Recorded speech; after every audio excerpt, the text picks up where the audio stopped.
एग्रीलेक्ट में आपका स्वागत है। भविष्य के लिए ज्ञान।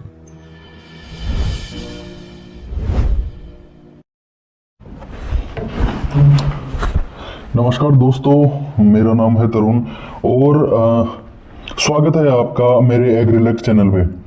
आज हम बात करेंगे ज्वार की खेती के बारे में। हमने दो फसलें पढ़ ली है। हमने दो फसलों के बारे में पढ़ लिया है। पहला हमने पढ़ा था धान, फिर हमने पढ़ा बाजरा और अब थर्ड हम पढ़ रहे हैं ज्वार। तो आप ज्वार के बारे में क्या क्या जानते हो, आप हमें बता सकते हो, और मैं क्या जानता हूं वो मैं आपको बताता हूं इस वीडियो में। तो ज़्यादा विलंब ना करते हुए शुरुआत करते हैं हमारे वीडियो को। तो हेडलाइन है ज्वार की उन्नत एवं वैज्ञानिक खेती और जलवायु परिवर्तन के दौर में खाद्य एवं चारा सुरक्षा का सशक्त आधार जो है वो ज्वार है, क्योंकि बहुउद्देशीय फसल है, सूखा सहनशील है। ज्वार को अनेक यूज है। ज्वार के खाद्य और चारा उपयोग में भी इनका खूब बहुतायत मात्रा में इसका उपयोग किया जाता है। तो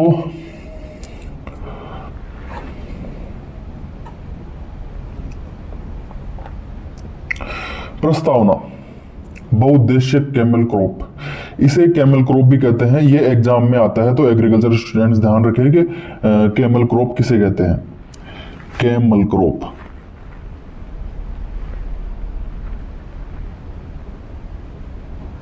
कैमल क्रॉप किस फसल को कहा जाता है, ये एग्जाम में क्वेश्चन आता है, तो आप ध्यान रखना। कैमल क्रॉप ज्वार को कहा जाता है। ज्वार न केवल भारत का एक प्रमुख मोटा अनाज है, बल्कि यह विपरीत परिस्थितियों में भी उत्पादन देने वाली फसल है। इसका क्या मतलब है? विपरीत परिस्थितियों में उत्पादन देना, इसका मतलब है कि राजस्थान में इसकी खेती खरीफ के मौसम में की जाती है, और खरीफ के मौसम में राजस्थान में जो वातावरण है, जलवायु है, वो कोई फिक्स नहीं होती। बारिश का कोई पता नहीं होता। बहुत कम बारिश में भी ज्वार की खेती आसानी से की जा सकती है। चारा सुरक्षा, पशुओं के लिए पौष्टिक और मीठा चारा पशुओं के लिए बेस्ट है, तो आप इसका ध्यान रखना। खाद्य सुरक्षा, ग्लूटेन मुक्त उच्च फाइबर वाला अनाज है, इसको खाने के यूज में भी लिया जाता है।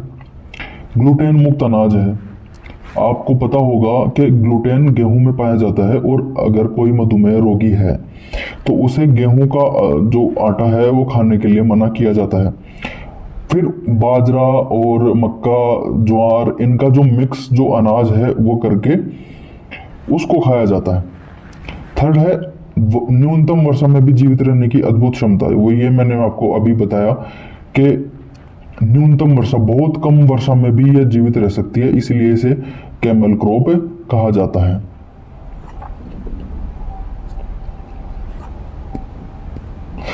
अब बात करते हैं जलवायु और मृदा की वैज्ञानिक आवश्यकताओं के बारे में। इसकी जो जलवायु है वह गर्म और शुष्क जलवायु है, यह आप सभी को पता है, क्योंकि खरीफ के मौसम में इसकी खेती की जाती है। तो गर्म और शुष्क जलवायु गर्म और शुष्क जलवायु में यह सर्वोत्तम वृद्धि करती है। आदर्श तापमान इसका 25 से 32 डिग्री सेल्सियस है। मृदा का प्रकार, अच्छी जल निकास वाली दोमट मिट्टी सर्वोत्तम है।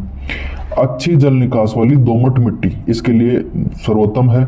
जलभराव फसल के लिए हानिकारक हो सकता है। अगर खेत में कहीं भी जलभराव है तो आप उसे फिक्स करने की कोशिश करें।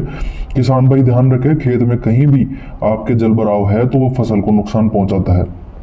पीएच मान 6 से 8 के मध्य होना, ताकि पोषक तत्व सुगमता से मिल सके। इसका जो पीएच मान है, मिट्टी का जो पीएच मान है, वो 6 से 8 के बीच में होना चाहिए।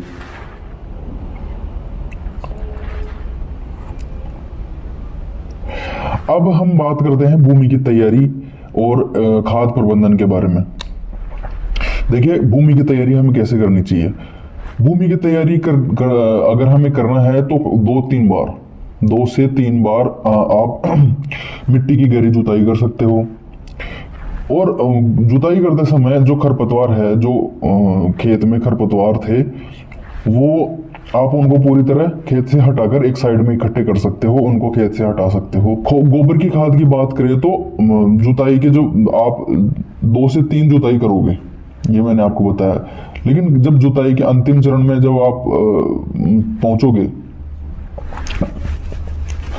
तो उस समय आप 8 से 10 टन प्रति हेक्टेयर गोबर की खाद खेत में मिला सकते हो। और आप उसके बाद थोड़े दिन खेत को एकदम खाली छोड़ दो, मतलब आपने 2-3 बार जुताई कर दी, जुताई करके आपने खरपतवारों को हटा दिया, खरपतवारों को हटाकर आपने गोबर की खाद डाली, गोबर की खाद डालकर आप उसे थोड़े दिन के लिए ऐसे ही खाली छोड़ दो। इससे मृदा की जल धारण क्षमता और उर्वरता में वृद्धि होती है। गोबर की खाद से मृदा की जल धारण क्षमता और मृदा की उर्वरता दोनों में वृद्धि होती है।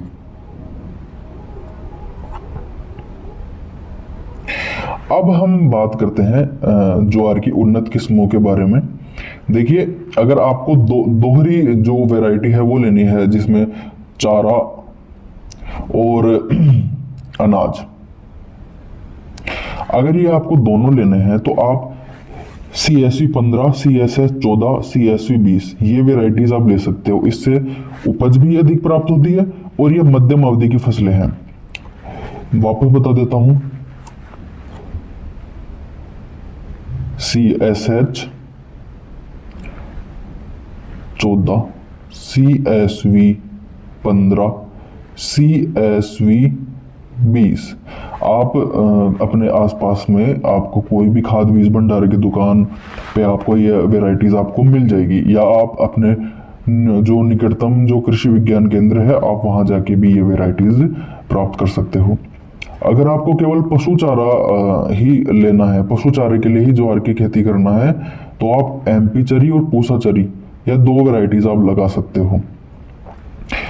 राजस्थान के लिए मतलब ये सभी बेस्ट है। राजस्थान के लिए जो मैंने आपको 3 तो दोहरे जो उपयोग वाली जो वेराइटीज है वो बताई है, और पशु चारा के लिए MP चरी और पूसा चरी। राजस्थान के लिए तीनों जो 5 वेराइटीज हैं वो बेस्ट है, तो आप इन्हें लगाना प्रेफर करिए। किसान भाइयों के लिए यह इंपॉर्टेंट है कि आप ये वेराइटीज ही लगाएं।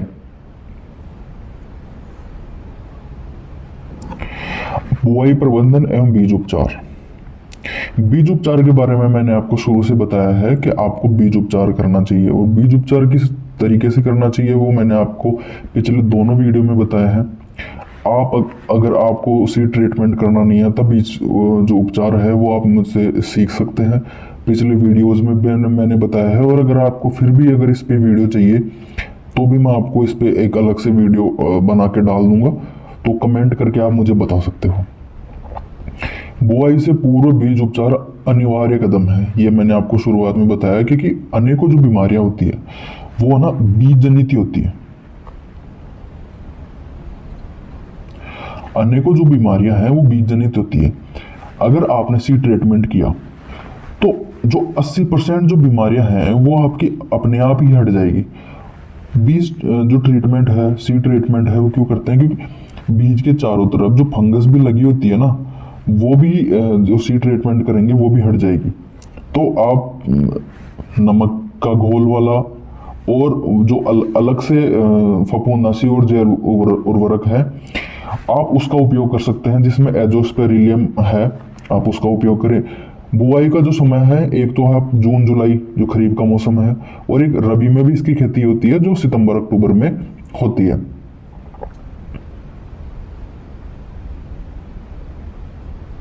संतुलित उर्वरक अनुशंसा प्रति हेक्टेयर, मतलब आप कितने उर्वरक प्रति हेक्टेयर खेत में डालोगे ज्वार की खेती करते समय।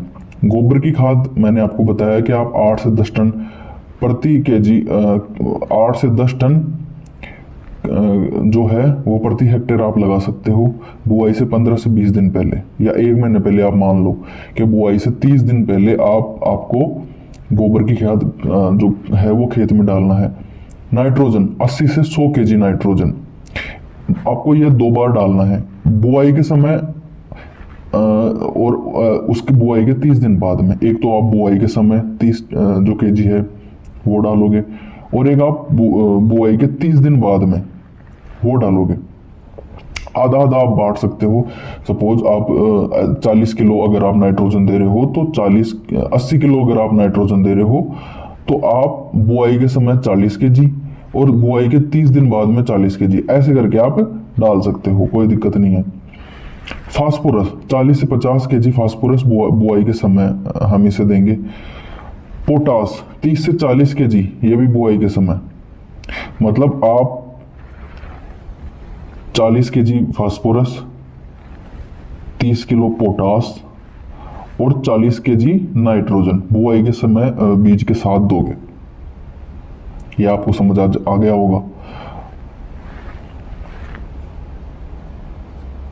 जल प्रबंधन और विकास की क्रांतिक अवस्थाएं, मतलब सिंचाई की क्रांतिक अवस्थाएं कौन कौन सी है? तो इसमें जो CRI जो क्रांतिक अवस्थाएं हैं ज्वार की सिंचाई करने की, कि आपको उस टाइम पे तो पानी देना ही देना है।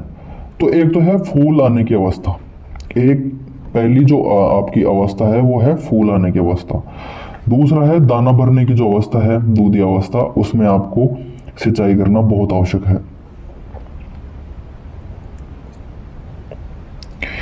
सिंचाई एवं खरपतवार नियंत्रण, मैंने आपको बताया कि सिंचाई की जो क्रांतिक अवस्था है, एक तो फूल और एक दाना, इस टाइम पे आपको सिंचाई करना आवश्यक है। निराई गुड़ाई, बुआई के 20 से 25 दिन बाद में आप पहले निराई जो कर सकते हैं। खरपतवारों को हटाने के लिए निराई गुड़ाई की जाती है जो बुआई के 20 से 25 दिन बाद में आप करोगे। खरपतवार प्रबंधन, पोषक तत्वों की प्रतिस्पर्धा रोकने के लिए खेत को स्वच्छ रखें। देखिए, खरपतवार जो फसली पौधे हैं उनके लिए बहुत ही हानिकारक है। बुआई के 20 से 25 दिन बाद में आप निराई गुड़ाई कर सकते हो और अपने खेत से खरपतवारों को हटा सकते हो। अगर आपने ये नहीं किया तो आपके खेत में केवल खरपतवारी पौधे ही आपको दिखेंगे। इस वजह से आपको बुआई के 20 से 25 दिन बाद में निराई गुड़ाई कर लेनी चाहिए। अब देखिए, जो सबसे आपको मुश्किल जगह है जहां किसान भाइयों को सबसे ज्यादा प्रॉब्लम होती है, वो है कीट और रोग। क्योंकि कीट और रोगों के बारे में किसान भाइयों को पता नहीं होता, क्योंकि ज्वार की खेती एक पारंपरिक तरीके से हमेशा से की जा रही है। वैज्ञानिक तरीके से अभी तक किसानों को ये पता नहीं होता कि कौन सा रोग इसमें लग गया है, कौन सा कीट इसमें लगा है। तो इसमें सबसे जो है वो हानिकारक कीट है तनाछेदक। तनाछेदक क्या करता है, मैंने आपको फोटो में आपको दिखा रखा है, मैं आपको जूम करके एक बार दिखा देता हूं। आप ये देख रहे होंगे, ये एक ज्वार का पौधा है और ज्वार के तने में आपको 3 अवस्थाएं आपको दिखाई गई है। पहली अवस्था यह है कि इसमें जो है छोटे छोटे इसमें छेद बनने लगे हैं, क्योंकि इसमें तना जो छेदक है वो आ गया है। सेकंड, जब आप उस थोड़े दिन बाद में आप उसे हटा के देखोगे तो एकदम खेत जो ज्वार का पौधा है उसमें आपको ब्लैक ब्लैक ऐसे डॉट्स दिखेंगे। और थोड़े दिन बाद में आप इसको देखोगे तो तीसरी अवस्था यह है कि ज्वार का पौधा जो है वो गिरने वाला है और पूरी तरीके से नष्ट होने वाला है। आपको इसमें लट्स भी दिख रही होंगी। तना छेदक क्या करता है, तनों के बीच में अपने अंडे देता है। अंडा जो है वो अंडा धीरे धीरे एक तना छेदक बोरर के रूप में शुरू हो जाता है। अंडा क्या करता है, अंडा जब बोरर बनता है उसके बाद में वह तने के जो तना का जो ज्वार का तना है उसे अंदर से खाने लगते हैं। और धीरे धीरे वो जब बड़े होते हैं तो वो इस तरीके से इससे मतलब वाइट वाइट आपको दिख रहे होंगे, इस तरीके से हो जाते हैं और ज्वार के पौधे को बीज से काट देते हैं। इससे ज्वार की जो उपज है वो बहुत कम हो जाती है, क्योंकि ज्वार बीच में से उन जो है वो बिल्कुल काट देते हैं, उसे नष्ट कर देते हैं। अब इसका जो प्रबंधन है वो हम कैसे करेंगे? इसका समय पर इसकी पहचान आपको करना आवश्यक है। इसका जो हमें नियंत्रण है वो हम इसे कैसे करेंगे? तो कार्बोफ्यूरान आता है, कार्बोफ्यूरान का आप उपयोग कर सकते हो। प्रमुख रोग जो प्रमुख रोग की बात करें तो इसमें दाना फफूंदी ये रोग होता है। यह दानों और गुणवत्ता और बाजार भाव को प्रभावित करता है। आप इससे सबसे ज्यादा मुश्किल हमें यह आता है कि जो दाना है वो बिल्कुल खराब हो जाता है और उसकी गुणवत्ता पर बहुत ज़्यादा प्रभाव पड़ता है। आप बाजार में इसको बेचने जाओगे तो इसकी गुणवत्ता देखकर ही इसके भाव लगाए जाएंगे। तो आप सबसे पहले जो दाना फफूंदी है उसकी पहचान करो। दाना फफूंदी की पहचान करके आप इसकी जो रोकथाम है उसकी ओर ध्यान देने की कोशिश करो, क्योंकि सबसे इम्पोर्टेंट क्या है, सबसे इम्पोर्टेंट यह है कि दाने की गुणवत्ता हमें अच्छी प्राप्त हो, और अच्छी प्राप्त हो इस वजह से हमें उसकी बहुत सारी चीज़ों पर ध्यान देना आवश्यक है। तो दाना फफूंदी ज्वार के रोग, ज्वार का जो रोग है वो बहुत ही हानिकारक है ज्वार के लिए। तो आप इसकी रोकथाम और इस पे आप जरूर ध्यान दें। अब हम इसके वैज्ञानिक समाधान की ओर जाएंगे। तो संतुलित उर्वरक और स्वस्थ बीजों के प्रयोग से फसल की प्राकृतिक प्रतिरोधकता बढ़ती है। मतलब आप प्रमुख कीट और रोगों में आप उसके समाधान कैसे कर सकते हो। तो सबसे पहले आप स्वस्थ बीजों का प्रयोग करो, और उसके बाद आप देखो कि गुणवत्ता हमें कैसे अच्छी प्राप्त हो सकती है। अब इसके बाद में हम उत्पादन क्षमता और लाभ के बारे में देखेंगे। इसकी जो उत्पादन है वो 25 से 35 क्विंटल प्रति हेक्टेयर हमें इसकी उत्पादन प्राप्त होती है। न्यूनतम लागत में अधिकतम मुनाफा हमें प्राप्त होता है। इससे पशुओं के लिए एमपी चरीट जैसा पौष्टिक चारा हमें प्राप्त होता है।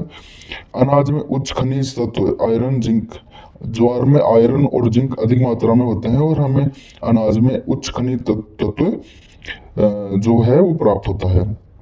तो आप ज्वार की खेती कर सकते हो। ज्वार की खेती में बहुत न्यूनतम पानी की आवश्यकता होती है, और पशुओं के लिए और जो है मनुष्य के मानव स्वास्थ्य के लिए भी ये ठीक होता है।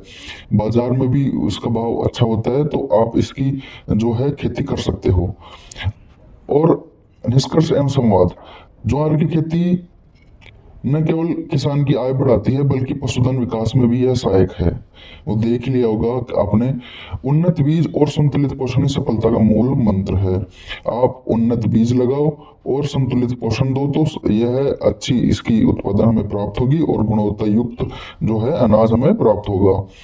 तो सबसे पहले मैं आपको बता देता हूँ, अगर आपको मेरा चैनल पसंद आ रहा है, मेरे वीडियोस पसंद आ रहे हैं, मेरी सीरीज पसंद आ रही है, तो चैनल को सब्सक्राइब करना और अपने दोस्तों को शेयर जरूर करना। मैं धीरे धीरे पूरे जो है आपका 11th-12th में जितने भी क्रॉप्स है वो कंप्लीट करवाऊंगा, और किसानों से जितनी भी प्रॉब्लम्स है, किसानों को जो प्रॉब्लम फेस करनी पड़ती है, मैं उसको सोल्व करने की कोशिश करूंगा। धन्यवाद। एग्रीलैक चैनल को सब्सक्राइब करें और शेयर करें, लाइक करें।